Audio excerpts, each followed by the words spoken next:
오늘 설교 제목이 가장 짧습니다. 한자입니다. 롯. 인물에 대한 말씀을 우리가 함께 생각하다 보니까 이렇게 짧은 한자 설교 제목이 나오게 되었습니다. 롯을 통하여 주시는 하나님의 교훈을 찾아보고자 합니다. 롯의 등장은 창세기 11장 27절부터 나오는데 그의 아버지는 하란이었고 또 이 하란은 아브라함의 형제입니다. 순서적으로 보면 아브라함의 동생이라고 볼 수가 있고요. 또 그의 하란의 아버지는 데라지요. 롯의 할아버지는 데라. 그런데 그 롯의 아버지 하란은 그의 아버지 데라보다 일찍 죽습니다. 그래서 롯은 할아버지 데라와 큰아버지 아브라함의 집에서 함께 살게 되었습니다. 롯은 믿음의 조상으로 불리워지며 이스라엘 민족의 시조인 아브라함의 조카죠. 삼촌과 조카의 관계. 그럼 촌수가 몇 촌입니까? 삼촌이죠. 예. 졸지만 않으시면은 제가 묻는 말에 답이 다 나와 있습니다. 삼촌과 조카 사이의 촌수는 삼촌. 얼마나 가깝습니까? 그래서 아마 삼촌 되시는 분들은 뭐 외삼촌도 마찬가지고요.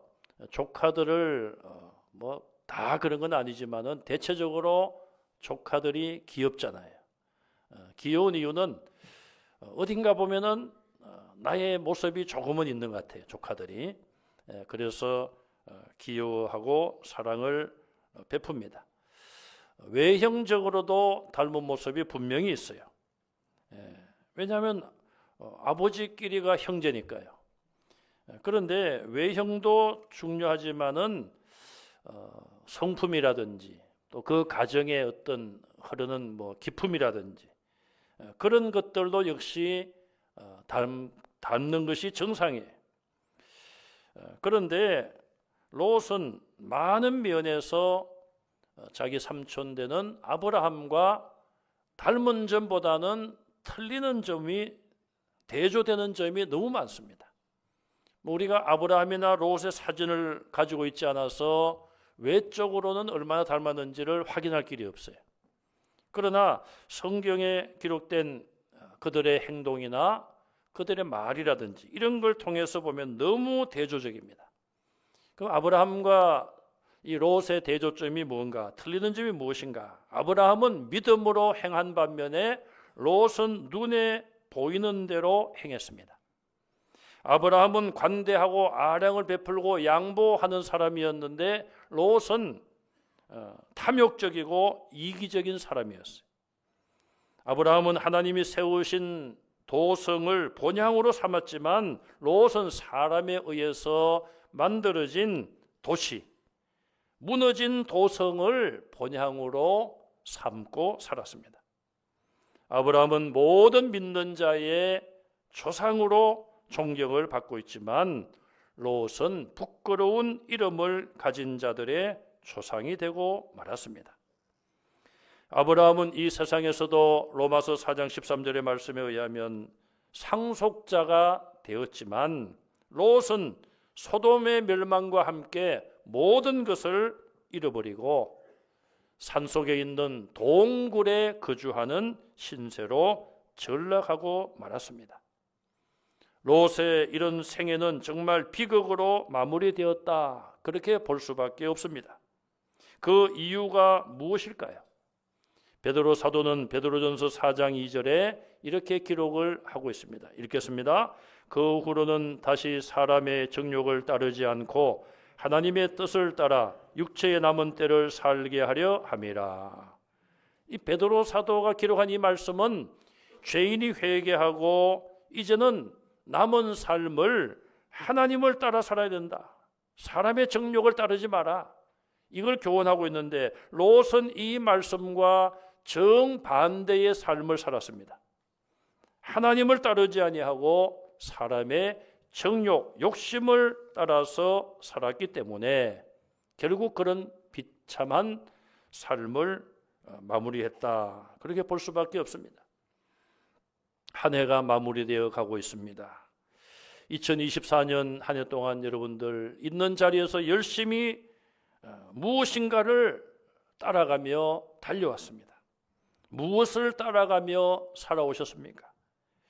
우리는 믿음의 조상 아브라함처럼 되기 위하여 사람의 정욕과 욕심을 따르지 않고 하나님의 뜻을 따라 살아가는 성도들이 되시기를 간절히 바랍니다. 롯의 실패를 우리가 한번 찾아보겠습니다. 사실 롯이 하나님을 잘 섬기는 아브라함 같은 사람의 조카인 것은 아무나 누릴 수 있는 찬스는 아니었습니다. 또 하나님께서 아브라함에게 사실 처음에 아비집을 떠나라 갈대아 우르에서 말씀하셨을 때 그거는 아버지도 떠나고 조카도 떠나라는 것입니다. 물론 처음에 아브라함이 갈대아 우르를 떠날 때는 아버지 데라가 주도권을 가지고 떠났습니다. 그러나 그건 온전히 하나님의 말씀에 순종한 것은 아니었죠. 하란에 머물다가 데라가 죽고 아버지가 죽은 이후에 하나님의 말씀이 아브라함에게 다시 나타나서 너는 떠나라. 그때도 조카 롯도 떠나야 했습니다. 그러나 아브라함은 조카 롯을 뿌리치지 못하고 함께 데리고 떠났어요. 롯에게는 어떻게 보면은 다행한 일일 수도 있었습니다. 그 후에 우리가 아는 것처럼 아브라함이 부유하고 조카 롯도 부유해져서 그 땅에 같이 거주할 수 없게 되었죠. 삼촌 아브라함이 갈라설 것을 제안했을 때에 롯은 좋은 땅을 결국은 선택하고 삼촌의 그런 양보심을 아닙니다. 그래도 삼촌 아닙니까? 삼촌이 먼저 선택하십시오. 그렇게 사양하지 않고 넙죽받아서 좋은 땅을 선택했습니다. 출발은 롯이 좋았겠죠. 왜? 좋은 땅을 선택했기 때문에 그렇습니다. 그러나 나중에 롯은 결국 자기가 선택한 모든 것, 자기가 젊음을 바쳐 이루어놓은 모든 것들을 다 잃어버리고 말았습니다. 그 이유에 대하여 성경은 이렇게 말씀을 합니다. 야고보서 1장 14절 15절 말씀을 읽겠습니다. 오직 각 사람이 시험을 받는 것은 자기 욕심에 끌려 미혹됨이니 욕심이 잉태한 적 죄를 낳고 죄가 장성한 적 사망을 낳느니라. 아멘. 여기 14절에 보니까 자기 욕심에 끌려, 앞에서도 우리가 사람의 정욕을 따르지 않고, 사람의 정욕을 따르지 말아야 되는데 사람들이 왜 시험을 받습니까? 자기 욕심에 끌려 자기 욕심을 따라 살다가 보면은 시험을 받고, 그래서 욕심이 잉태한 적 뭐를 낳아요? 죄를 낳고, 죄가 장성한 적 뭐를 낳습니까? 사망을 낳느니라. 욕심, 죄, 사망, 이것은 하나의 고리가 되어서 결국은 욕심을 버리지 못하면은 죄를 짓게 되고, 죄를 떨쳐버리지 못하면은 사망, 멸망에 이를 수밖에 없습니다.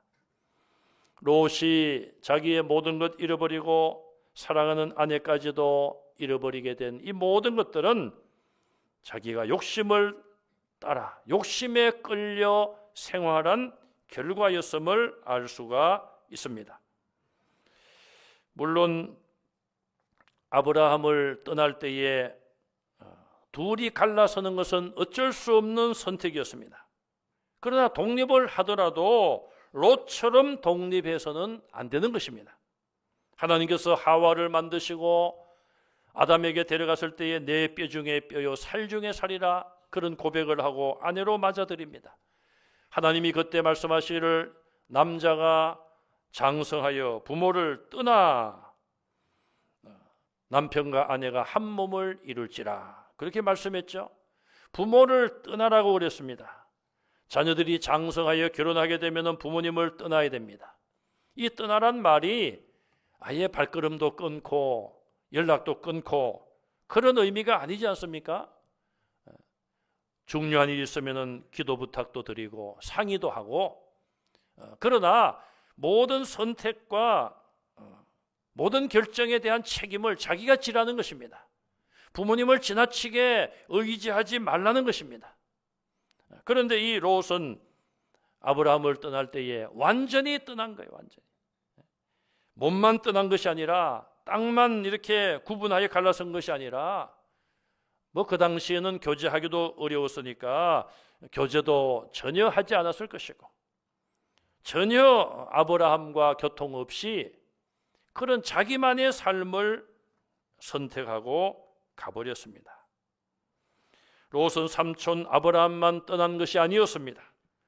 열왕기하 17장 21절 이하에 이렇게 말씀이 있습니다. 읽어보겠습니다. 여로보암이 이스라엘을 몰아 여호와를 떠나고 큰 죄를 범하게 하매 이스라엘 자손이 여로보암이 행한 모든 죄를 따라 행하여 거기서 떠나지 아니하므로 여호와께서 그의 종 모든 선지자를 통하여 하신 말씀대로 드디어 이스라엘을 그 앞에서 내쫓으신지라. 여로보암 왕이 이스라엘 백성들을 몰아서 여호와를 떠나게 했다.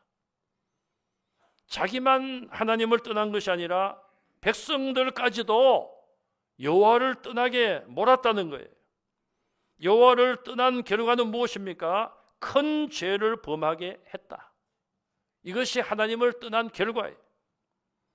또 이스라엘 자손들은 하나님을 떠나 큰 죄에 빠져 있었는데 여로보암이 행한 모든 죄를 따라 행하여 여로보암이 앞서서 행하는 죄를 그대로 따라갔고 거기서 떠나지 아니했습니다.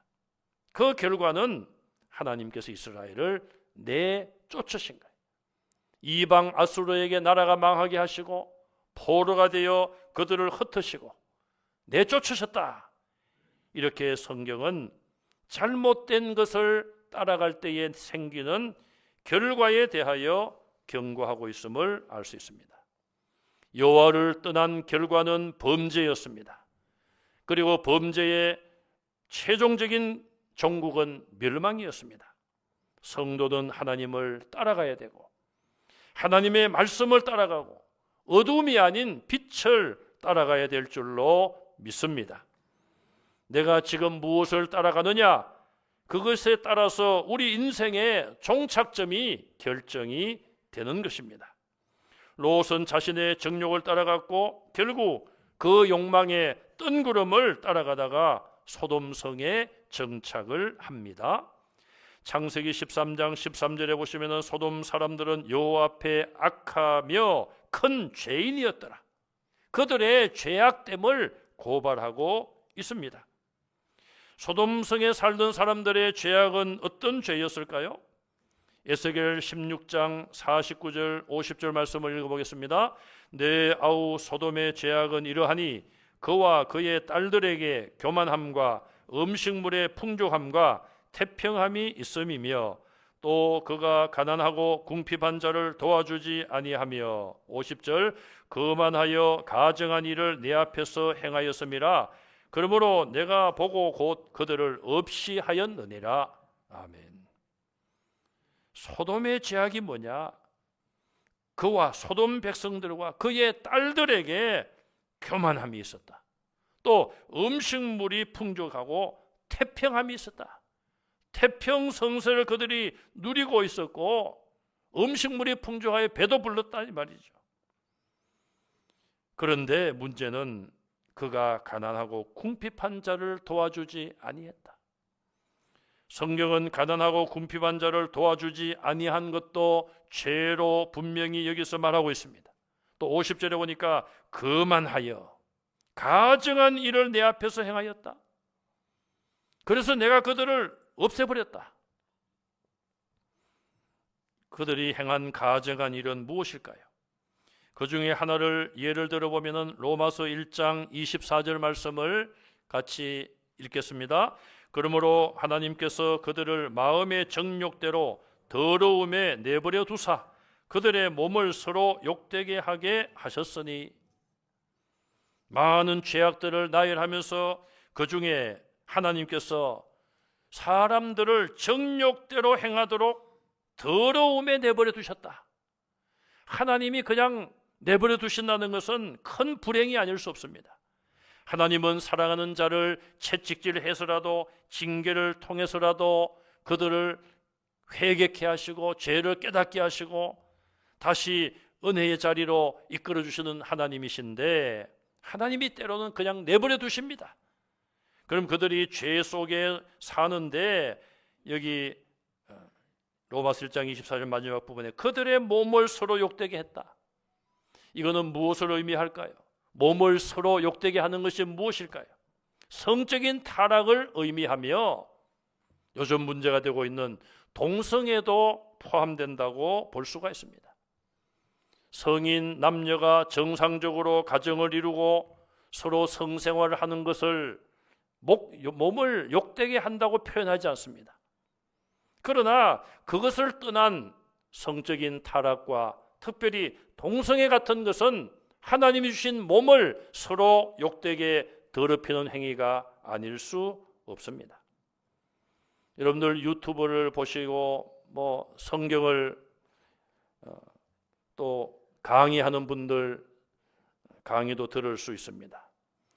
제가 어떤 분의 그 강의를 들어보니까요, 소돔성이 동성애가 있었다는 주장은 근거가 별로 없다, 그런 이야기를 하더라고요.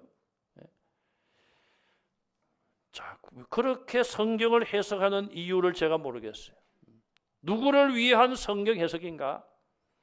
분명히 창세기 오늘 본문 말씀에 들어있는 이 부분도 그렇고, 또 로마서 1장 24절이나 그 외에도 많은 베드로서나 많은 성경이 뒷받침해 주기를 소돔성애는 분명히 동성애가 성행했다고 말하고 있습니다.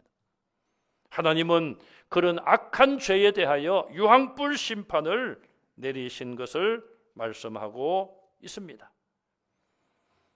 그들은 서로 몸을 욕되게 했고, 하나님께서 인내하시다가 유황불로 소돔과 고모라 성을 멸하셔서 없애버리셨어요.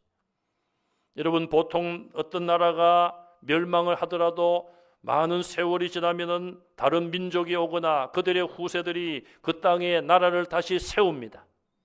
성을 다시 세웁니다. 그런데 소돔과 고모라 유황불 심판을 받은 이 두 땅은 지구상에서 사라져 버렸습니다.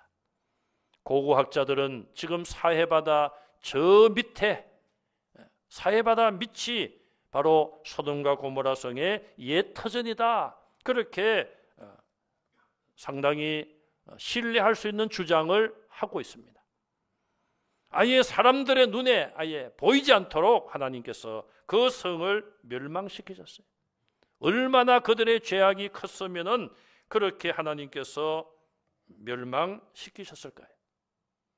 소돔성이 좋아서 그곳을 향하여 갔고 그곳에 뿌리를 내리고 정착한 이 롯은 그곳에 살면서 자기도 모르게 가치관의 변화가 일어났습니다. 창세기 19장 내용을 쭉 보시면 두 천사가 자기 집에 왔을 때에 동네 사람들이 밤중에 몰려왔습니다. 그 두 사람을 내놓아라, 우리가 그들과 상관하리라.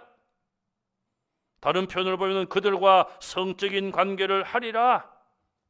그렇게 롯을 압박합니다.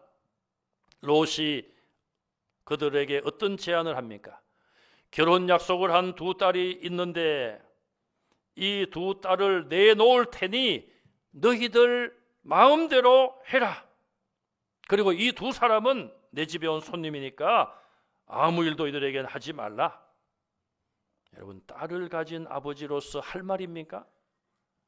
그만큼 롯도 가치관의 변화가 왔고 부패해졌다는 것을 보여주고 있습니다. 경북 문경에 80년대까지 거의 석탄을 캐는 그런 탄광이 있었습니다. 거기서 석탄을 캐면은 기차에 싣고 한 30, 40분 오면은 상주가 있습니다. 또 거기서 들어가면 김천이 있고, 주변 도시로 석탄을 기차가 운반을 했습니다. 그때는 뭐 이렇게 덮는 것도 없고 그냥 탄을 실은 채로 그냥 그대로 운반을 했어요. 그러니 바람이 불고 하면은 그 연탄가루가 날리고 그 기차가 정차하는 역 주변은 온통 시커먼 석탄 가루였습니다. 제가 중고등학교를 다녔는데 자전거를 타고 통학을 했는데 그 상주역 부근을 지나게 됩니다. 그래서 그 주변만 가면은 그냥 온 땅이 시커멓고 그냥 공기도 별로 좋지 않아요. 여러분, 하얀 옷, 깨끗한 옷을 입고 그곳에 가서 아무리 조심을 한다 하더라도 더러워지는 것을 피할 수가 없습니다. 우리는 빛과 소금의 사명을 가지고 어두운 세상 속에 하나님 말씀대로 거룩하게 살려고 노력을 해야 되는 건 사실이지만 이 롯은 하나님을 떠나고 점점 죄의 깊은 도시에 들어가서 자기도 모르는 사이에 죄의 영향을 받았음을 볼 수가 있습니다. 결국 소돔성의 주민이 되었습니다. 그곳에 살았던 롯은 결국 어떻게 되었습니까? 소돔성의 멸망이 임박했을 때에 12절 15절까지 올라가서 보시면은 천사들이 롯에게 소돔성의 멸망을 예고하고 두 딸과 정혼한 사위들, 그들에게 롯이 그 말을 전합니다. 사위될 사람들이 농담으로 여겼더라. 롯이 앞으로 이제 장인이 될 뿐 아닙니까? 장인이 될 롯의 그 말을 예비 사위들이 농담으로 여겼어요. 롯이 얼마나 신뢰를 못 받았을까? 또 그렇게 화려하고 그런 도시를 하나님이 멸망시킨다는 것 믿지 않아서 그랬겠죠. 천사들은 롯에게 재촉을 합니다. 빨리 가족들을 끌고 성을 나가라. 롯이 지체하자 천사가 롯과 그의 아내와 두 딸의 손을 붙잡고 강제적으로 성 밖으로 이끌어냅니다. 오늘 읽은 말씀 마지막에 보면은 소돔과 고모라 성의 그 불심판 가운데 하나님께서 아브라함을 기억하시고 롯의 가족들을 거기서 이끌어냈다고 말씀하고 있습니다. 자, 이제 그 성에서 유황불 심판은 면했는데 피신하는 도중에 뒤를 돌아보지 말라는 경고를 무시하고 롯의 아내는 뒤를 돌아보아 소금 기둥이 되어 멸망을 또 받습니다. 그렇게 자기 욕심에 이끌리고 정욕을 따라 이기적인 삶을 살았던 롯, 하나님을 잘 믿는 아브라함을 멀리 떠났던 롯, 그가 소유했던 모든 것이 불타버렸습니다. 사랑했던 아내까지도 멸망을 당하고 말았습니다. 불심판 가운데 맨몸으로 구원을 받는 부끄러운 구원을 받았습니다. 고린도전서 3장 15절 바울을 통하여 우리에게 이런 말씀을 하십니다. 3장 12절 먼저 보겠습니다. 만일 누구든지 금이나 은이나 보석이나 나무나 풀이나 짚으로 이 터 위에 세우면 15절입니다. 누구든지 그 공적이 불타면 해를 받으리니 그러나 자신은 구원을 받되 불 가운데서 받은 것 같으리라. 아멘. 딱 롯에게 해당되는 말씀 아닙니까?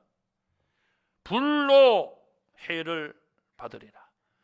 불의 심판이 있을 때에 세상에 쌓아놨던 세상적인 모든 것들은 다 타버렸습니다.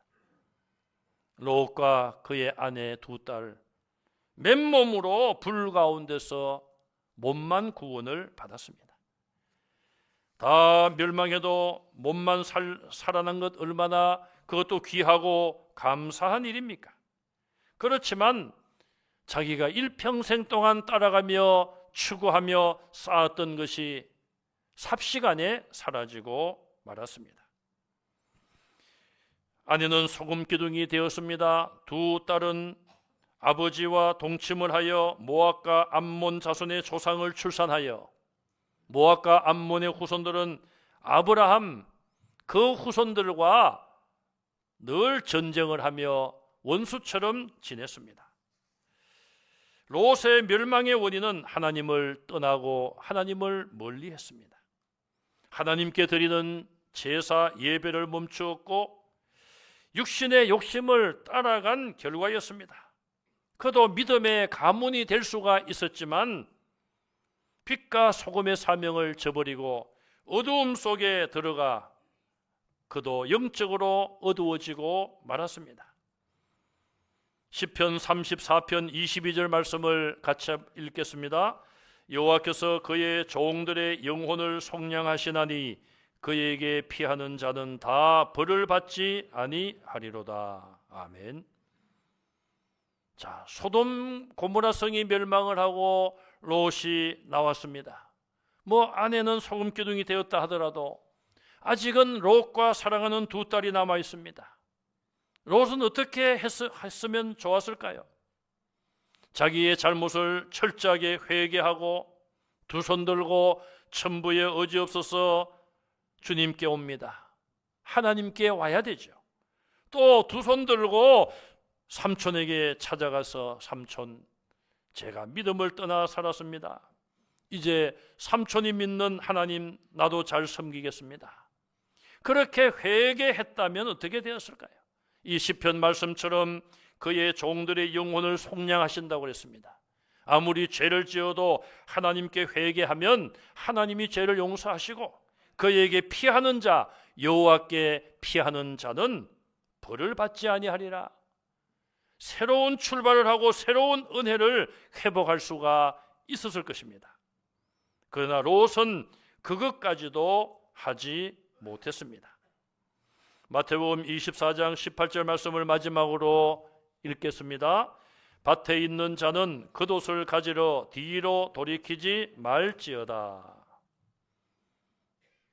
지진이 나고 집이 무너져 가는데, 혹은 집에 불이 나 있는데 비싼 외투를 건지기 위하여 지진 속으로, 불 속으로 뛰어든다면 얼마나 어리석습니까? 여러분, 물질이라는 것은 있다가도 없어지고 없다가도 하나님이 주시면 있는 것 아니겠습니까? 밭에 있는 자는 겉옷을 가지러 뒤로 돌이키지 말지니라. 하나님의 심판이 임하는데 왜 뒤를 돌아 집으로 가느냐 이 말이에요. 롯의 아내를 두고 한 말이 아니겠습니까? 이제 성이 불심판을 당하고 있는데 하나님께서 또 경고하셨잖아요. 뒤돌아보지 말라. 그런데 왜 뒤돌아봅니까? 여러분, 성경을 보시면요, 하나님이 꼭 말씀을 하세요. 미리 뒤돌아보지 말아라. 얼마나 참 친절하신 하나님이십니까?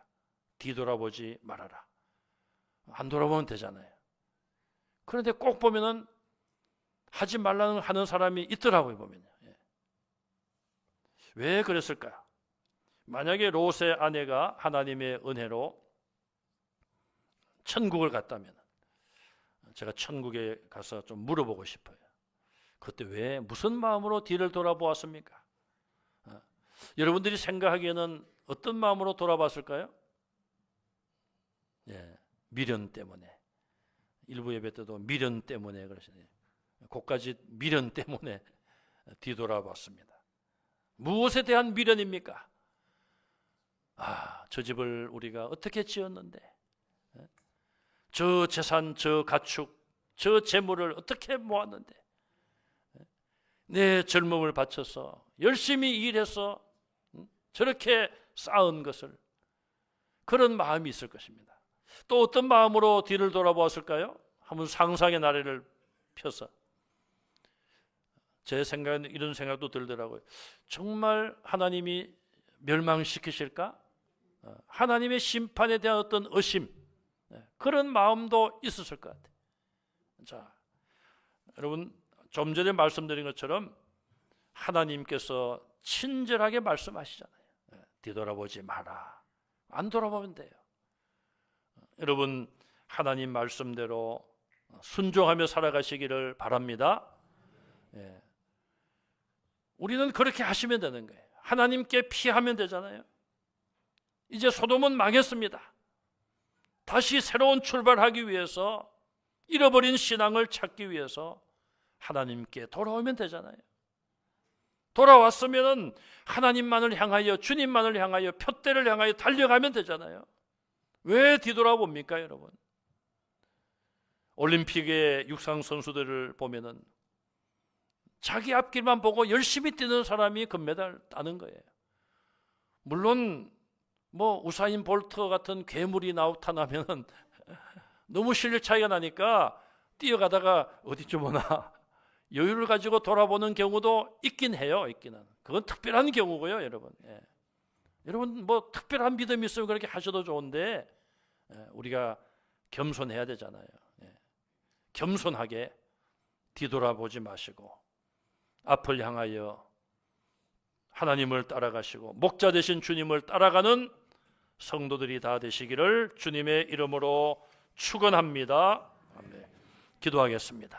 하나님 아버지, 우리 자신의 욕심과 세상의 유혹을 따라가지 말게 하시고 하나님의 말씀을 따라가며 주님의 인도하심을 따라가는 성도들 되게 하여 주시옵소서.